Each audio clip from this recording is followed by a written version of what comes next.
Peace. This is King Noble Black Supremacy. With this particular video, I want to break down Black Supremacy from the KINGnoble-ism Degree, or what I will call the degree of KINGnoble-ism, to make Black Supremacy more clear to people, because it's very complex and it could take a lot of meditation to get a clear revelation on Black Supremacy. But I'm going to try to make it easier to people who want to go into a higher understanding. I want to break it down from the interpersonal, collective, and the social political aspects. Because there are three aspects. One, you have the individual enlightenment, the individual's path, the individual's pursuit, or the individual's journey. That's how they define themselves and the challenges they must go to on a personal level to become a supreme being. That's the first level. So how they manifest supremacy in their life, by how they go beyond the negative situations and circumstances or whatever challenges they have to go through to declare and acknowledge their own supremacy. That's the individual journey that can only be defined by the individual. So that definition can fluctuate because we are all different. We're born unique. We're born different, even though we're all melanated. We're all black. We have different challenges as individuals. And our supremacy is our ability to go beyond those unique challenges that our life puts in front of us. So that's the individual level of Black Supremacy. Also, with the individual level of Black Supremacy, every black person by nature is a Black supremacist. Every black person, enlightened or unenlightened, knowledgeable or unknowledgeable, every black person is a Black supremacist. We are the mothers and fathers of civilization. We are the supreme race. We are the master race. We're the origin of all races, of all existence. We invented agriculture, science, mathematics, all technology. We are physically and genetically superior to the white race and all other races, period. That's whether you are enlightened or not, whether you have knowledge or not. Your potential to advance as a human being is far greater than any species or race on the planet. That still falls into the individual level of Black supremacy. But it's an individual's connection to their race by way of being black. You inherit this Black supremacy. It is not so ideological or philosophical. It's not even per se dealing with consciousness. You are unconsciously a Black supremacist if you're black, because you're supreme by nature. All of our teachers have been trying to tell us that. So that's inherent.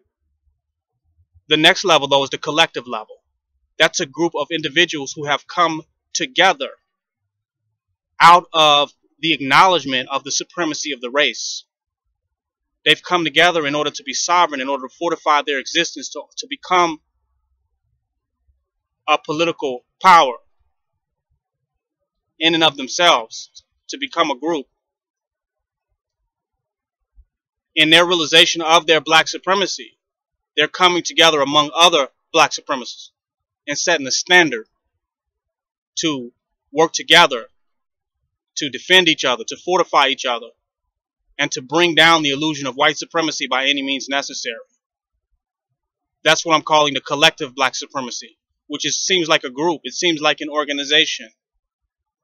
It seems like a movement. But these individuals have come together, particularly out of their acknowledgement and their conscious realization of their Black supremacy, to work together and be comrades and work together with other Black supremacists to fortify our existence and our survival in the midst of a very sleep and very unconscious world of people who don't want to realize our supremacy or their own. And us having to fortify ourselves in the midst of all of that. So a group of people come together, set a standard, build a community, and agree to coexist and live by the laws of that community in order to have peace and harmony and to flourish as a group. That's collective Black supremacy. That's what we're doing in Blacktown. So the individual Black supremacy is not untouched by collective Black supremacy, because you can be a Black supremacist by yourself, period. Because you are that. You were born a Black supremacist if you have melanin. whether you realize it or not. But then you go and you become a part of a collective people that's working together for liberation in a collective struggle of confronting the warfare that the black man and woman is into today. That's the collective group that have laws of peace and harmony and rules of engagement with how we deal with each other in order to perfect our survival and perfect our position as a group within society against all, to build our own sovereignty as a group. That's the collective black supremacy. That's the community. And then the last tier of black supremacy is the political one. Social political. The political one is that any person can determine, any black person can acknowledge themselves as a black supremacist, particularly for political reasons, for the advancement of our race, for the advancement of our condition. It's purely a political attitude where we know that our issues are important, are of supreme value, and are our number one priority. It's like Black Lives Matter to the 1,000 power. It's political, so people can be politically be a black supremacist as a political position. As far as the representation of the politics of our community, of our race, of our nation, they might not be conscious on a spiritual level, on an individual level, on an interpersonal level of their supremeness as an individual, whether historically, whether genetically, whether consciously. They might not be aware of that, but they still know that we are relevant, our issues are relevant, and need to be moved to the highest priority. And that we need to combat white supremacy. And the only thing that can combat white supremacy politically and socially is black supremacy. So that's three elements that you have. The individual, that's just your personal path to acknowledging your supremeness as an individual, no matter what your plight is in life, no matter what your lot is or what cards were dished out to you. You're finding the supremacy within yourself by going through your own trials and tribulations in life as a person. Acknowledging that your race is inherently supreme over all other races. And acknowledging that your potential for manifestation, for creation, for empowerment is unlimited. That's the individual path. The collective path is when a group of people that are black supremacists decide to work together to ensure and create and fortify and map out a black supreme way for black supremacists. In this dispensation of time that we live in now, in this era, and in this particular condition that we live in today, that's the collective. And then just the political. Just like you have white supremacists, they're politically white supremacists. They are not supreme as you can look at them. That their idea of supremacy is not even realistic. It's just a political idea. They're just some redneck driving around in a fucking pickup truck talking about white supremacy. And they're accepted as being white supremacists, even though how they behave, their actions, and the decisions that they make are so far from any type of human supremacy that it's ridiculous. Because it's just a political identity. It's a political association. I'm saying black supremacy has that same element. The highest level, what I'm calling the noblest degree, the degree of KINGnoble-ism, is when you merge all of those elements together into one. And none of them contradict or counteract the other. They all work together as one. That your individual quest for supremacy doesn't contradict the collective organized effort us to build and represent and implement black supremacy in the world today.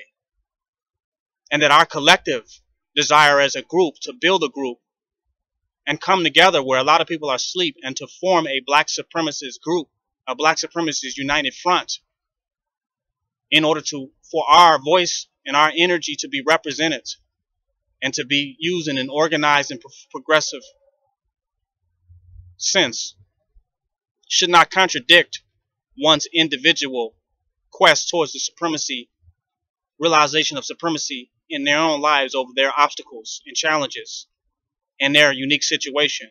And then the last one, the political ideology, where all black supremacists, the black supremacist group, are for the advancement of the condition of our people. We realize the supremeness of our race, the supremeness of our issues, our condition, and we are race first. And we will step out and speak out and represent the issues of our race as a whole. That is a political face. The degree of KINGnoble-ism embraces all of them, and they all work together. While some might just be an individual black supremacist and just say, fuck everybody. I'm a supreme being as an individual. I do what the fuck I want to do. Fuck everybody. I will come to know my own supremacy. Then the collective supremacy is those who find black supremacy within a group or within a collective people that are working together that seems like an organization. It's more of a group identity of how we work together for each other to make sure that our values and the value of our existence as supreme beings is put on the table and stays on the table and has supreme right. And then the social one, where we represent our people. We represent Pan-Africanism. We represent black nationalism. We represent the RBG community. We represent any type of black empowerment group or organization or entity that represent black people. And we represent the entirety of our entire black race.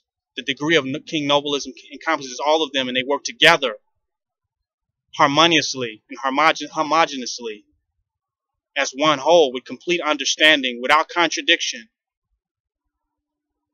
That's just a small insight.